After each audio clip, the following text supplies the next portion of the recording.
So I'm sitting here with Kyle. Kyle, tell me a little bit about your story. Yeah, my story goes back really about 3 years. My 2-year-old son at the time was diagnosed with leukemia, blood cancer. And so going through that battle for 3.5 years with chemo and just all the trials and tribulations, about 1.5 years into that, I was in a nearly fatal motorcycle accident. It left me paralyzed. Thankfully, 5 days into it, I did start wiggling my toes again, but I had to relearn to walk, relearn how to take care of myself, shower, go to the bathroom. Started back at square one. So those two things were very big issues in our life that we had to overcome. And I wanted to be able to take my story and my son's story and help other people with those trials, how to get through those tough times and the grit and determination it takes to overcome those situations. Awesome. So why did you decide to do that through Respect Team? Yeah, I had a friend refer me to the Respect Team.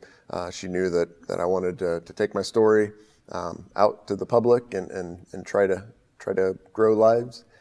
And she had spoken for the Respect Team and had talked to me about some of the curriculum, and sat down with Amy, and we discussed the curriculum and looked it over, and my story and her story, and realized that there's a lot of interchangeability with the talking points of the Respect Team's curriculum, and that it fell right in line with some of the main points of my story, to where I could teach the curriculum and tie those things together. That's awesome. So I love listening to stories like this, right? These overcomer type stories, because everyone has their own fight, their own struggle.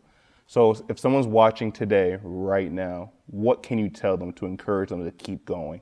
Absolutely. I would tell them to keep fighting.